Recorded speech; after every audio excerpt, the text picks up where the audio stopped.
Friends, नमस्ते, आदाब, सत श्री अकाल, जय मसीह की। This is loving Abdul Sadiq और आप देख रहे हैं आपका अपना यूट्यूब चैनल एजुकेशन टेक। जी हाँ दोस्तों, अगर अभी तक आपने असाइनमेंट नहीं बनाया तो आप हमारी वीडियोस को फॉलो कीजिए और प्रीवियस वीडियो देखिए जिससे आप सेकंड सेमेस्टर का असाइनमेंट बना सकें। और दोस्तों एक बात बहुत इंपॉर्टेंट जो यहाँ पर मायने रखती है, मुझे पता है अभी किसी के पास सेकंड सेमेस्टर की बुक यानी स्टडी मटेरियल नहीं है जिससे आप असाइनमेंट बना सकें और वो हमें समझ नहीं आ रहा हम कैसे बनाए, तो इस वीडियो को आपको और गौर से देखना चाहिए क्योंकि इसमें हमने सेकंड सेमेस्टर का हिस्ट्री का एक वेरी इंपॉर्टेंट असाइनमेंट बनाया हुआ है ताकि आपके हमें पता है हम आपकी केयर करते हैं। आपके पास बुक नहीं है इसलिए हमने आपको ये असाइनमेंट फुल एक्सप्लेनेशन के साथ बनाया है और मैं आपको समझाऊंगा इस असाइनमेंट को। तो चलिए चलते हैं हमारे असाइनमेंट के ऊपर। असाइनमेंट का हमारा क्वेश्चन है, और एक बार मैं यहाँ पर आपको और बता दूं, अगर आपने अभी तक असाइनमेंट नहीं बनाया और हमारे पास दिन भी बहुत कम बचे हैं तो आप हमें इंस्टाग्राम पे फॉलो करके हमारे चैनल को सब्सक्राइब करके आप हमसे पर्सनली कांटेक्ट करके आप पीडीएफ मंगा सकते हैं। वो भी फ्री ऑफ कॉस्ट है। हमारे चैनल पे जो पीडीएफ अवेलेबल है वो फ्री ऑफ कॉस्ट है, आपको कोई चार्ज नहीं है उसके लिए। जी हाँ दोस्तों, चलिए चलते हैं आज के असाइनमेंट के ऊपर। असाइनमेंट का पहला क्वेश्चन मैं आपके सामने पढ़ के सुना। गुप्त युग के दौरान सामाजिक और धार्मिक जीवन का विवरण लिखा है। जी हाँ दोस्तों, गुप्त युग के दौरान सामाजिक और धार्मिक जीवन का विवरण किस प्रकार मैंने लिखा है उसको फुल एक्सप्लेनेशन के साथ आपको समझाऊंगा। आंख और कान खोल के इस वीडियो को पूरा देखें। चलिए चलते हैं। गुप्त साम्राज्य की नींव रखने वाला शासक श्रीगुप्त था। जी हाँ दोस्तों, जब गुप्त साम्राज्य की नींव जिसने रखी थी उसका नाम श्रीगुप्त था। और उसने कब नींव रखी थी? श्रीगुप्त ने 275 ईस्वी में गुप्त साम्राज्य की नींव रखी थी। उसके बाद आते हैं अपने पेज नंबर 2 की ओर। जी हाँ दोस्तों, पेज नंबर 2 पे कुछ बुलेट पॉइंट्स दे रखे हैं, वो मैं आपको पढ़ के सुनाऊंगा और आप भी इन्हें गौर से सुने और आप इन्हें खुद अपने दिमाग से समझने की कोशिश करें। आंख और कान खोल के वीडियो को पूरा देखें। आते हैं बुलेट पॉइंट्स पे। पहला बुलेट पॉइंट्स, मौर्य काल के बाद गुप्त काल को ही भारतीय इतिहास का स्वर्णिम युग माना जाता है। जी हाँ दोस्तों, मौर्य काल के बाद गुप्त काल को ही स्वर्णिम युग माना जाता है। इसको क्यों माना जाता है इसके बाद आगे चर्चा करेंगे, इसके ऊपर फुल डिटेल में टॉपिक है इसके ऊपर एक। इसके बाद आते हैं सेकंड बुलेट पॉइंट्स के ऊपर, गुप्त काल की जानकारी वायु पुराण से मिलती है। जी हाँ दोस्तों, हमारे पुराणों से भी गुप्त काल की जानकारी मिलती है। उसके बाद आते हैं थर्ड बुलेट पॉइंट्स पे जिसमें कहा गया गुप्त काल की भाषा संस्कृति। जी हाँ दोस्तों, गुप्त काल जो था हर काल की एक अपनी भाषा होती है और इसी तरह गुप्त काल की एक भाषा थी संस्कृत।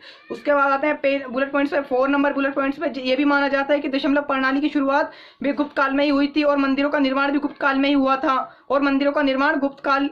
जी हाँ दोस्तों, जो हाँ आज हम मैथमेटिक्स में पॉइंट या दशमलव प्रणाली का इस्तेमाल करते हैं वो भी गुप्त काल में ही उसका प्रतिपादन हुआ था और जो मंदिरों का निर्माण कार्य जो था वो भी गुप्त काल में ही शुरू हुआ था। उसके बाद आते हैं पेज नंबर हम बुलेट पॉइंट नंबर 5 पे यह माना जाता है कि बाल विवाह। जी हाँ दोस्तों, बाल विवाह की प्रथा भी गुप्त काल में ही शुरू हुई थी और उसके बाद गुप्तकालीन स्वर्णिम युग मुद्रा के दिनार कहा जाता है। जी हाँ दोस्तों, जो स्वर्णिम युग उस गुप्तकालीन स्वर्णिम मुद्रा चला करती थी इसको दिनार के नाम से जाना जाता है। उसके बाद आता है लास्ट बुलेट पॉइंट में पंचतंत्र की रचना की गुप्त काल में। जी हाँ दोस्तों, आज हम पंचतंत्र की कहानियां पढ़ते हैं, सुनते हैं। अगर आपने नहीं सुनी होगी, कहीं ना कहीं किसी के मुंह से सुनी होगी पंचतंत्र की कहानी, आपने नेट पे तो जरूर ही देखी होगी पंचतंत्र की कहानी है, तो ये हमारे गुप्त काल से ही आई है।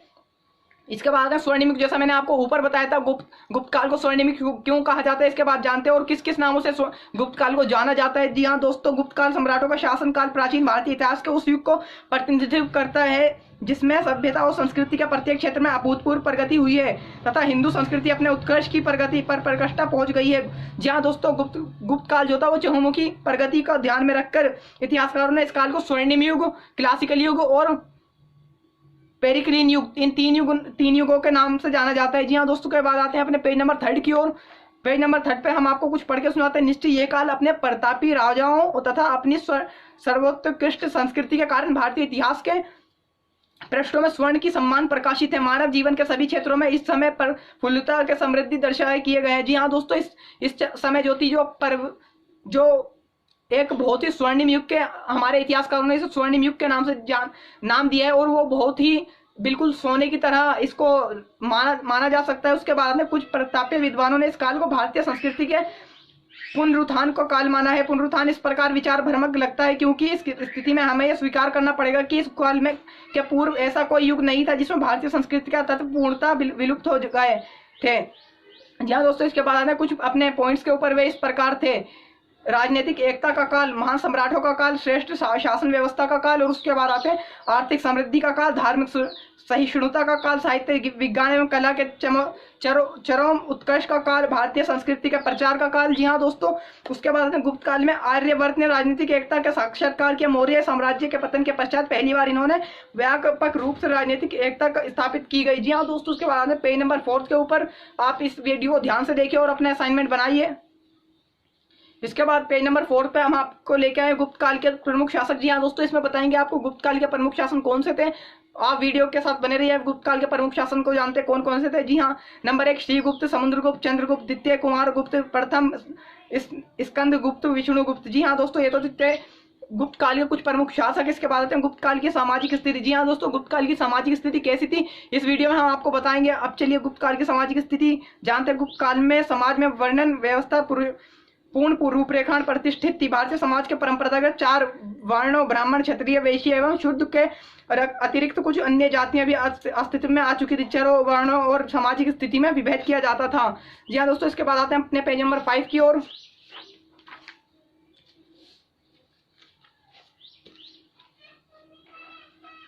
पेज नंबर 5 के ऊपर मैं आपको बताऊंगा 4 वर्ण व्यवस्था। जी हाँ दोस्तों, 4 वर्ण व्यवस्था क्या थी, वे कुछ जातियों के नाम से प्रचलित थी। जिसे हम नंबर 1 ब्राह्मण समाज का सर्वोच्च स्थान प्राप्त वर्ण था।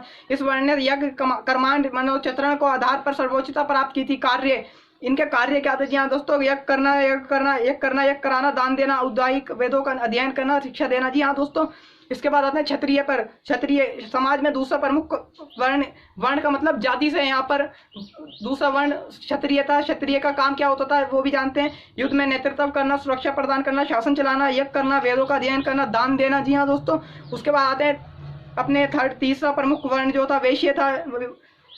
वैश्य वर्ण क्या होता है इसके बाद मैं बताता हूँ आपको। वैश्य वर्ण का कार्य क्या था। वार्ता, कृषि, पशुपालन तथा वाणिज्य व्यापार करना, यज्ञ करना, दान देना, वेदों का अध्ययन करना। वर्ण इनको अनस्त्य बालिकृत्य कहा जाता था, एकमात्र कर देने वाला। जी हाँ दोस्तों, इसके बाद आते हैं अपने पेज नंबर 6 की ओर। और हमारा 4 नंबर वर्ण है शुद्ध, सबसे निम्न स्थान पर। जी हाँ दोस्तों, जिस तरह से आज एससी सबसे निम्न स्थान पर आते हैं उसी तरह शुद्ध सबसे निम्न स्थान पर स्थित वर्ण कार्य से था। इसका कार्य था सेवा करना। इस वर्ण को अनुपस्थित इनको कोई भी कार्य के लिए बुला सकता था तथा भेजा जा सकता था, लेकिन अशुद्धों की अछूत नहीं माना जाता था। वे अदृश्य अपृष्ट नहीं थे। जी हाँ दोस्तों, जिस तरह से आज लोग छुआछूत को मानते हैं उस तरह पे अछूत नहीं माने जाते थे। उसके बाद आते हैं उपनयन संस्कार। उपनयन संस्कार क्या होता है उसके बाद जानते हैं। जनेऊ धारण करने का अधिकार केवल ब्राह्मण, क्षत्रिय और वैश्य को दिया गया था।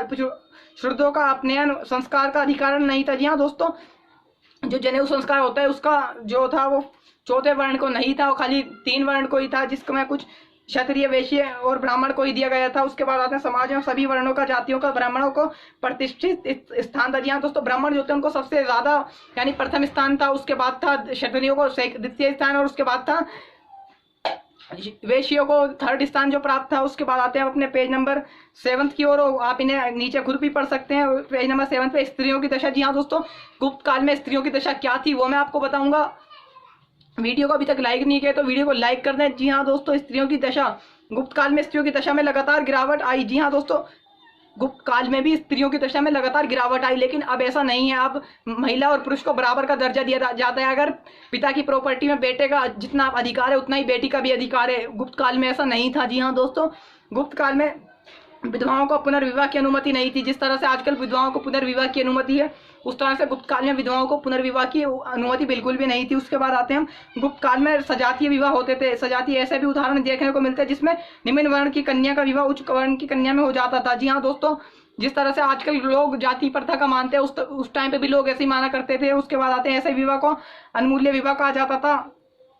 और गुप्त युग में 8 प्रकार के विवाह का वर्णन मिलता है। जी हाँ दोस्तों, गुप्त युग में 8 प्रकार के विवाह का वर्णन मिलता है। उसके बाद अपने सती प्रथा का उल्लेख केवल 510 ईस्वी के अनुभव से होता है कि यह प्रथा ना तो समाज में लोकप्रिय हो पाई और ना ही कोई शास्त्रीय मान्यता मिली है। जी हाँ दोस्तों, जिसे सती प्रथा जो था उसका जो खात्मा किया था वो राजा राम मोहन रॉय जी ने किया था। अगर आपको नहीं पता तो मैं आपको बता दूं एक बार, सती प्रथा का जो अंत किया था वो राजा राम मोहन रॉय ने किया था। और सती प्रथा का जो उल्लेख है वो 510 ईस्वी में हुआ है और इसका कहीं कोई प्रमाण नहीं मिलता। यह केवल 510 ईस्वी के बाद से आया और इसका अंत जो था राजा राम मोहन रॉय ने बहुत सारे आंदोलन चला करके किया था। राजा राम मोहन राय जी एक बहुत बड़े समाज सुधारक थे। इसके बाद आते हैं समाज में वेश्याओं के अस्तित्व का क्या प्रमाण मिलता है। जी हाँ दोस्तों, कामसूत्र में गणिकाओं को दिया जाने वाला प्रशिक्षण का विवरण ऐसे दिया गया, इसमें मालूम होता है कि आते हैं पेज नंबर 8 की ओर। यह व्यवसाय काफी प्रचलित था। मुद्राक्षर से पता चलता है कि उत्सवों में सभी समय बड़ी संख्या में वेश्याएं सड़कों पर निकलती थी। मंदिरों में कन्याओं देवदासियों के रूप में नृत्यगान करने वाली देवदासियों का वर्णन मिलता है। जी हाँ दोस्तों, पर्दा प्रथा का प्रचलन नहीं था। जी हाँ दोस्तों, जिस तरह से आजकल पर्दा प्रथा का प्रचलन चल गया, उस टाइम गुप्त काल में पर्दा प्रथा प्रचलन नहीं था। जी हाँ दोस्तों, जैसे आजकल जैसे कोई अगर कोई किसी के परिवार में बहू होती है तो वो बोलती है अपने जेठ से पर्दा करो या फिर अपने देवर अपने बड़ों से पर्दा करो। जी हाँ दोस्तों, उस काल में ऐसा नहीं, गुप्त काल में बिल्कुल भी नहीं था। और उसके बाद आते हैं हम दास प्रथा। जी हाँ दोस्तों, दास प्रथा ये बहुत ही इंपॉर्टेंट टॉपिक है, हर एग्जाम के पॉइंट ऑफ व्यू से, असाइनमेंट के पॉइंट ऑफ व्यू से, और 11th 12th 9th 10th हर क्लास के पॉइंट ऑफ व्यू से ये बहुत ही इंपॉर्टेंट टॉपिक है। अगर आप ये देखना बिल्कुल इसे बिना स्किप करिए देखिए। दास प्रथा पॉइंट नंबर 1, स्मृति ग्रंथों की समाज में दास प्रथा का प्रचलन का भी प्रमाण मिलता है। जी हाँ दोस्तों, दास प्रथा के प्रचलन का भी प्रमाण मिलता है। युद्ध में बंदी बनाए गए तथा ऋण न चुका सकने वाले लोगों को दास बनाया जाता है। जी हाँ दोस्तों, युद्ध में बंदी बनाए गए लोगों और ऋण ना चुकाने वाले लोगों को दास बनाया जाता है। जिस तरह से अगर हम बैंक का ऋण ना चुकाएं तो हमारा घर नीलाम हो जाता है, उस तरह से उस टाइम पे लोगों के पास इतनी प्रॉपर्टी नहीं होती थी, या फिर उस टाइम पे प्रॉपर्टी के पेपर नहीं होते थे। लोग अपनी जमीन को अपने घर को गिरवे रख के ऋण लेते थे, जिस तरह से फिर उन पे ब्याज चढ़ता जाता था और वे दास बन जाते थे। जी हाँ दोस्तों, उसके बाद आते हैं पेज नंबर 3 की ओर। पॉइंट नंबर 3 की ओर, दास प्रथा में एक निश्चित अवधि तक सेवा करने तथा ऋण चुका देने का दास स्वतंत्र प्राप्त कर सकता था। जी हाँ दोस्तों, वहां पे ऐसा नहीं था कि आप जिंदगी भर के लिए दास बनाए जा चुके हैं। अगर आपने अपने ऋण चुकाने के बराबर काम कर दिया है या उसका मजदूरी कर दी है तो आपको आजाद कर दिया जाएगा, यानी कि आपको स्वतंत्र कर दिया जाएगा। उसका ऋण चुकाने, उसके ऋण द्वारा ऋण के बराबर की आप मेहनत मजदूरी करके उसको चुका देने के बाद आपको फ्री कर दिया जाता है बिल्कुल। उसके बाद है पॉइंट नंबर 4, उसके बाद साथ व्यवहार में मानवीय आचरण किया जाता था। जी हाँ दोस्तों, मानवीय आचरण किया जाता था। उसके बाद आते हैं पेज नंबर 9 की ओर, गुप्त काल का पारिवारिक जीवन। जी हाँ दोस्तों, गुप्त काल का पारिवारिक जीवन कैसा था इसमें जानते हैं। पारिवारिक जीवन का ज्ञान गुप्तकालीन अभिलेखों व साहित्यों से प्राप्त होता है, क्योंकि गुप्त काल परिवार का स्वरूप संयुक्त था। माता पिता पुत्र पुत्री के अतिरिक्त अन्य संबंधी परिवार में रहते थे। परिवार ज्येष्ठ वही के अनुशासन में रहता था। जी हाँ दोस्तों, परिवार का एक बात बता दूं, इसका मतलब है उस टाइम पे ऐसा होता था, अगर परिवार का बड़ा बेटा है तो अगर वह अनुशासन में रहेगा तो और छोटे बहन भाई भी अनुशासन में रहेंगे। जैसा आज जो हम करते हैं वही हमारे छोटे करते हैं। अगर हम अच्छा काम करते हैं तो हमारे छोटे भी अच्छा काम करते हैं, अगर हम गलत काम करते हैं तो उनको भी गलत काम करने से हम नहीं रोक सकते। ऐसा उस काल में भी हुआ करता था। जी हाँ दोस्तों, उसके बाद धर्मशास्त्रों में संयुक्त परिवार तथा प्रथा की प्रशंसा। जी हाँ दोस्तों, उस टाइम पे धर्मशास्त्रों ने संयुक्त परिवार की प्रशंसा की है।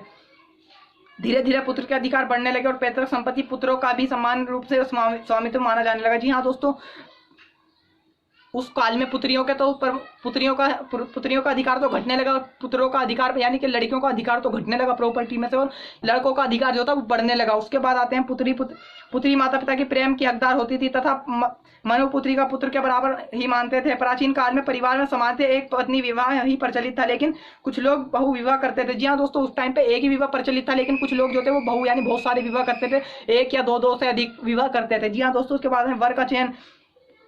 जी हाँ दोस्तों, जिस तरह से वर का चयन मैं आपको समझा दूं, वर का चयन माता पिता द्वारा ही किया जाता था। जी हाँ दोस्तों, उस टाइम पे लव मैरिज का कोई सिस्टम नहीं था। जी हाँ दोस्तों, और लव मैरिज करने के और लड़के लड़कियां जो थे वो माता पिता की मर्जी से शादी करते थे, लेकिन आजकल ऐसा नहीं है। अगर हमारे आजकल के लड़के लड़कियों को माइंड नहीं मिलता तो ऐसा वो शादी सक्सेसफुल नहीं हो पाती। इसलिए मैं आपसे ही कहूँगा, अगर आप ये किसी बच्चे के माता पिता देख रहे हैं तो किसी अपने बच्चे की शादी करने से पहले अपने बच्चे की कंसेंट जान ले। अगर वह लड़का लड़की आपस में उनकी अंडरस्टैंडिंग होती है तो ही शादी करने, वरना आपकी खुशी से आपके बच्चों को दुख हो सकता है। जी हाँ दोस्तों, उसके बाद आते हैं कालिदास ने 8 प्रकार के विवाहों का उल्लेख किया। जी हाँ दोस्तों, ब्रह्म, ये मैं आपको बताता हूँ, ब्रह्म प्रजाति आश देव असुर और गर्भधन राक्षस व पैशाच्य प्रथम 4 प्रकार के विवाह उत्तम कहे गए हैं और अंतिम 4 प्रकार के है दृष्टि से देखा गया है। जी हाँ दोस्तों, 8 में से 4 तो बहुत अच्छे माने गए और 4 बिल्कुल खराब माने गए। जी हाँ दोस्तों, इसके बाद आते हैं पेज नंबर 10 की ओर। गुप्तकालीन धार्मिक जीवन। जी हाँ दोस्तों, गुप्तकालीन धार्मिक जीवन कैसा था, उसके बाद गुप्तकालीन धार्मिक जीवन पर प्रकाश डालते हैं। मैं पॉइंट पढ़कर सुनाऊंगा आपको। पॉइंट नंबर 1, गुप्तकाल साम्राज्य को ब्राह्मण धर्म व हिंदू धर्म के पुनरुत्थान का समय माना जाता है। जी हाँ दोस्तों, हिंदू धर्म के पुनरुत्थान यानी शुरुआत का समय माना जाता है। हिंदू धर्म के विकास यात्रा के चरण में कुछ महत्वपूर्ण परिवर्तन दृष्टिगोचर हुए हैं, जैसे मूर्ति पूजा हिंदू धर्म का सम्मान के लक्षण का बन गई है, यज्ञ का स्थान उपासना ने ले लिया है। जी हाँ दोस्तों, उसके बाद आता है ईश्वर भक्ति को महत्व दिया गया है। तत्कालीन महत्वपूर्ण संप्रदाय के रूप में वैभव एवं शैव संप्रदाय प्रचलन में थे। जी हाँ दोस्तों, वैष्णव जानते हैं, एक वर्ड आया वैष्णव। वैष्णव को एक्सप्लेन करते हैं वैष्णव होता क्या, उसके कुछ पॉइंट्स जानते हैं। पॉइंट नंबर 1, वैष्णव धर्म का गुप्त काल से उत्थान हुआ है। जी हाँ दोस्तों, वैष्णव भी एक धर्म है, उसका पुनरुत्थान जो है वो काल में उत्थान हुआ है। वैष्णव धर्म में उपनिषदों ने वर्णित, ये आप खुद पढ़ लीजिए पेज नंबर 10 की ओर। मैं आपको पेज नंबर 11 पे लेके चलता हूँ। जी हाँ दोस्तों, पेज नंबर 11 में आपको शैव धर्म के बारे में बताऊं। गुप्त काल में शैव धर्म की भी कभी वैष्णव धर्म के साथ साथ ही विकास हुआ है। शिव के लिए ऋग्वेद द्वारा रुद्र नाम का प्रयोग किया गया है। शैव धर्म में शिव के लिंग की पूजा की जाती है, जिसके बारे में मान्यता पुराण में लिखी गई है। जी हाँ दोस्तों, शिव के लिए रुद्र, जी हाँ दोस्तों, हम भगवान शिव को रुद्र के नाम से जानते हैं, तो उसका जो प्रमाण मिलते हैं वो ऋग्वेद में मिलते हैं, और ये गुप्त काल में ही इसको मान्यता मिली थी। उसके बाद पेज नंबर 12 की ओर, गुप्त काल में मंदिर। जी हाँ दोस्तों, गुप्त काल में मंदिरों के बारे में कुछ जानते हैं। ये मैंने कुछ पॉइंट्स छोड़ दिए हैं, ये आप खुद पढ़ सकते हैं, क्योंकि अगर मैं पढ़ूंगा तो वीडियोस बहुत लंबी हो जाएगी मेरी, और आप इसको खुद पढ़ सकते हैं। मैं आपको हाईलाइट्स पॉइंट बता रहा हूँ। गुप्त काल में मंदिर। जी हाँ दोस्तों, गुप्त काल में मंदिर कैसे थे, उसके बाद गुप्त काल में मंदिर। गुप्त काल में मंदिर की उपासना के प्रमुख केंद्र थे। गुप्त काल के अनेक मंदिर एवं उनके अवशेष आज भी प्राप्त हैं हिंदू देवी देवताओं को। जी हाँ दोस्तों, जिस तरह से आज हम मंदिर देखते हैं, वो हमें कुछ मंदिर या कुछ मूर्तियां मिलती हैं, वो गुप्त काल से रिलेटेड है। उसके बाद आते हैं पेज नंबर 13 की ओर, जिस पे मैंने निष्कर्ष लिखा। निष्कर्ष में आपको पूरा पढ़ के सुनाऊंगा। निष्कर्ष, जी हाँ दोस्तों, निष्कर्ष में मैंने गुप्त वंश का प्रथम महान सम्राट चंद्रगुप्त था। जी हाँ दोस्तों, प्रथम जो गुप्त वंश का महान सम्राट था चंद्रगुप्त था। प्रथम को माना जाता है गुप्त काल में सर्वप्रथम सिक्कों का चलन चंद्रगुप्त ने ही प्रारंभ किया था। जी हाँ दोस्तों, चंद्रगुप्त ने जो सिक्कों का चलन था वो चंद्रगुप्त ने ही प्रारंभ किया था। उसके बाद संस्कृति के कारण भारतीय इतिहास के पृष्ठों पर स्वर्ण युग के नाम से प्रकाशित है। गुप्तकालीन समाज में जन्म पर आधारित जाति व्यवस्था थी तथा मनुष्य चार वर्ण में विभाजित थे। नंबर 1 ब्राह्मण, नंबर 2 क्षत्रिय, नंबर 3 वैश्य और नंबर 4 था शुद्ध। इनके अलग अलग 2 कार्य थे। चंद्रगुप्त में महिलाओं को भी संपत्ति का अधिकार था। जी हाँ दोस्तों, गुप्त काल में महिलाओं को भी संपत्ति का अधिकार था। दास प्रथा भी थी। गुप्त काल में धर्मों के विकास के दौरान वैष्णव और शैव धर्म तेजी से फले फूले, और ये कहना गलत नहीं है कि गुप्त शासकों की ओर से गुप्त काल में वैष्णव और शैव धर्म के विकास का गुप्त मार्ग प्रस्तुत कर दिया। अपने उपासना के मुख्य केंद्र मंदिर होते थे। जी हाँ दोस्तों, जिस तरह से आज हम मंदिर मस्जिद गुरुद्वारों में अपने धर्म का प्रचार करने आते हैं, इस तरह से गुप्त काल में मंदिर हुआ करते थे। ये तो थी आज की वीडियो दोस्तों। अगर वीडियो आपको थोड़ी सी भी पसंद आई हो तो वीडियो को लाइक करके मुझे बहुत ज़्यादा इंकरेज और मोटिवेट करें, क्योंकि आप सोच नहीं सकते इनको बनाने में कितनी मेहनत होती है। और मैं 15 मिनट बोलना यहाँ पे कैमरे के आगे खड़े होकर, दोस्तों हर किसी के बस की बात नहीं है। आप प्लीज़ हमारी वीडियो को लाइक करें, चैनल को सब्सक्राइब करें। और एक बात और बोलना चाहूँगा, दिन बहुत ही कम बच रहे हैं। अगर आपने अभी तक अपना असाइनमेंट नहीं बनाया तो आप हमें इंस्टाग्राम पर फॉलो कर लीजिए। हमारा इंस्टाग्राम है, और आप वहाँ पे हमें पर्सनली मैसेज करके कॉन्टेक्ट करके आप हमसे मंगा सकते हैं PDF। लेकिन उसके लिए आपको अपना थोड़ा सा मोटिवेशन तो दिखाना चाहिए। वीडियो को आप पूरा नहीं देख रहे बिल्कुल ही, आप वीडियोस को पूरा देखिए ताकि हम भी मोटिवेट हों।